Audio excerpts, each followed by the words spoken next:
Frankie Russo Show.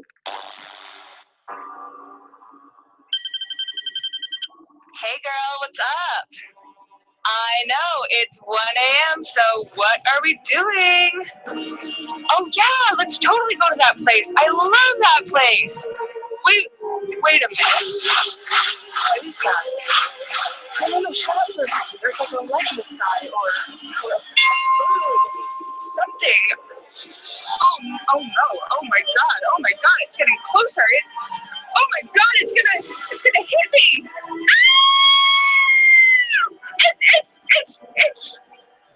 It's an angel.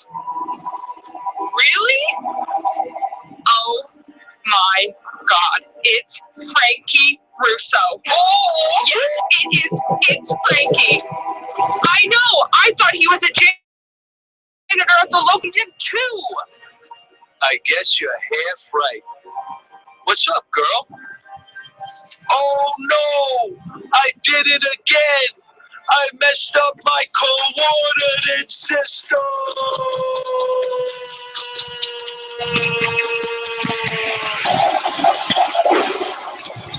Hey guys, it's the Frankie Russo Show. Let's make it great again! Here's Frankie. You know it! Hey, pump the trunk. We always the trunk. It's the Frankie Russo Show coming straight out of Brooklyn. You better believe it. Those were the days, right? This last show at ABC was the week before Thanksgiving, November of 16. The Russo disclaimer. Outside looking in, no congressional oversight committees, no International Atomic Energy Agency, no Joint Chiefs of Staff, no National Security Council. Okay? In other words, no access to classified documents, outside looking in. Okay? Court papers, judges' decisions, peer-reviewed journal articles, and well-sourced, open source, well-researched open source articles. We're in search and we investigate for statistical significance. In all likelihood, in all probability, we attempt to reach full conclusions. The Russo disclaimer. It just froze. Okay. So, just to give you a kick in, just to give you all a little kick, the kick to do, where's the Salamani stuff? Yeah, because I want to come back, just want to show, you know what I mean? I should have, right. Okay, good. Just to give you the reasons why we're doing this, just to give you an idea. Just to give you the reasons why we're doing this, okay? This is the reasons why.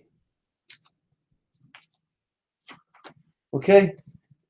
Now, I'm going to show you some this is just headlines. We're going to attempt to explain this situation, okay? With the Obama-Clinton crime family, which I believe in all likelihood and all probability, we are reaching statistical significance that they are KGB agents.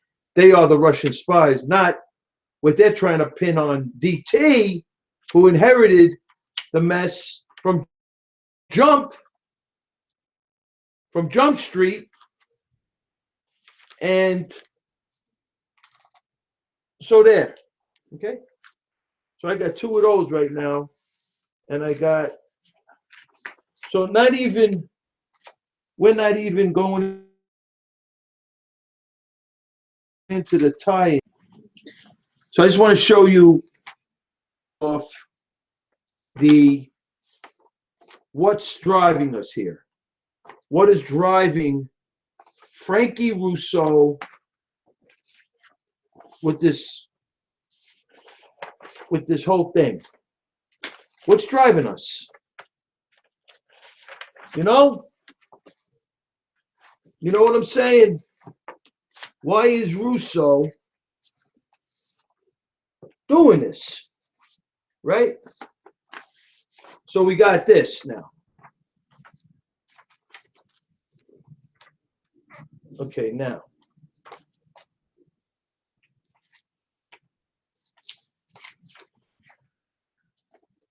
We got these 5 headlines. Some of them are major publications. Okay? I want everybody to see this. Okay. General Soleimani's Iran's architect to Russian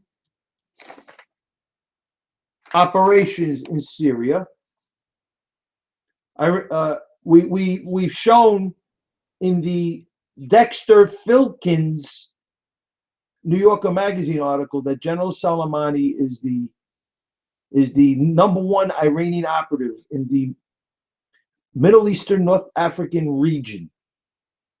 And conceivably, we're coming close to calling Syria an Iranian colony, as we're getting ready to call Iraq an Iranian colony, maybe, and also Lebanon, which was run by Hezbollah.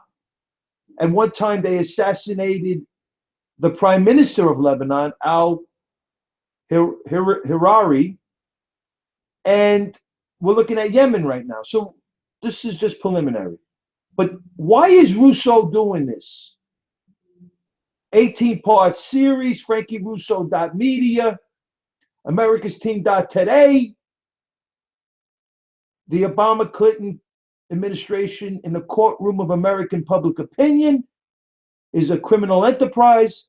And if the Obama-Clinton crime family, if the Obama-Clinton administration is a crime family, then we could say in all likelihood, in all probability, materially supporting radical Islamists. And from there, we're showing the tie-ins in the Obama timeline for 8 years on how much the Obama-Clinton crime family has enriched of Iran, the world's largest state sponsor of terror. And we've shown in pretty statistically significant documentation, we're getting close, showing General Soleimani going once. Some publications got him going twice. There's a Russian publication has General Soleimani going 4 times to Russia. The Iranian Quds Force General of the Iranian Revolutionary Guard Corps, Special Ops Forces, has him going to Russia 4 times. They're meeting with Putin and the Ministry of Defense of Russia. One, the architect, Soleimani's Iran's architect to the Russian operations in Syria. How Iranian general plotted out Syrian assault in Moscow. And then we got now Libya, Russia's new frontier. So the coup d'etat on Gaddafi. Did Obama administration do that so Russia could go in there? Oh yeah, maybe. Is this true that Russia is actually opening up to the Taliban? Didn't the Taliban go after them in the Afghan-Soviet Union war years ago? Maybe. Russia appears now to be helping out the Taliban. There's a Sahad in the Sahad city of Iran. The Taliban has an office over there. Foreignpolicy.com, Washington, Long War Journal, Thomas Jocelyn. There's the Obama-Clinton timeline, which brings the hair ruler, one of the five Afghan Taliban of the Bergdahl trade, brings them into Iran.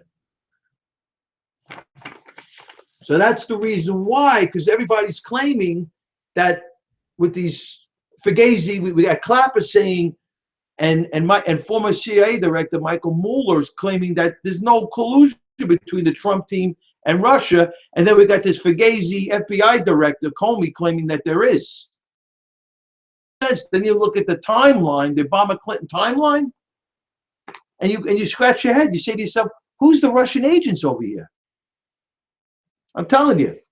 So I'm going to move this forward now. I'm going to finish up these articles, and then we'll come to some sort of summation tomorrow. I'm going to finish up a lot of this today, as much as I can anyway. So I just want to go to this article here. The National Review, Obama's Cash for Jihad program, blank sheet prosecutor Andrew McCarthy. Now, just to give you a quick overview, in this article, blank sheet prosecutor Andrew McCarthy claims, and he has the sources in here, that at the least, the Obama-Clinton crime family gave Iran $33.6 billion, the least, which comes to approximately 8% of Iran's entire annual GDP. So that's where we're at with that. And now, so Obama's, according to blind cheek prosecutor Andrew McCarthy, claiming that Obama's logic with claiming that giving Iran all this money, Iran's going to use the money to crush its debt, and they have yet to prove that they would do something like actually take care of that. And they've shown all evidence of taking their money and basically more concerned about the centrifuges and getting this nuclear proliferation. So it just doesn't, the logic, according to Andrew McCarthy, basically just doesn't make sense. And Iran had crushing debt and crumbling infrastructure before Obama started lining up its pockets, and yet it was committed to exporting revolutionary jihad, which has been evidenced numerous times. And so it spent its sparse resources on terrorism anyway. Consequently, new dollars, Iran is reeling. It's are ostensibly spent on infrastructure and debt. It just doesn't make sense that they actually are. The logic is unassailable, according to the blind cheek, and basically claiming that in the case of Iran, however, we need not only rely on logical deduction, we know Iran is channeling funds to the jihad. And the Foundation for the Defense of Democracy reports that the Iranian regime requires the transfer to its military of funds it receives from settling legal disputes with foreign countries and companies. This means that the $1.7 billion settlement that Obama paid when the hostages were released has gone to the IRGC, the Iranian Revolutionary Guard Corps. So this is more proof that the money went to the IRGC, the Iranian Revolutionary Guard Corps, deemed by the U.S. Treasury Department as a terrorist entity. So that brings us full circle to the State Department's annual report on state sponsors of terrorism. This is, by the way, the National Review, Obama's Cash for Jihad program. I'm just finishing up this article. So that brings us full circle to the State Department's annual report on state sponsors of terrorism. The IRGC, though its notorious Quds force, is Iran's primary motivating and supporting terrorists abroad. So to summarize, the Obama-Clinton crime family, I'm paraphrasing, this is my paraphrase, explains that when a terrorist regime like Syria prefers to conduct business in cash, that markedly increases the likelihood that its funds will be used to finance terrorism. Oh my goodness, why am I not shocked? Concurrently, Obama is providing exorbitant sums to Iran, the world's largest state sponsor of terror, going out of his way to transfer it in the form of cash, and under the Iranian regime's dictates, a good portion of that cash is going directly to the component of the Iranian government that oversees its international terrorism operations.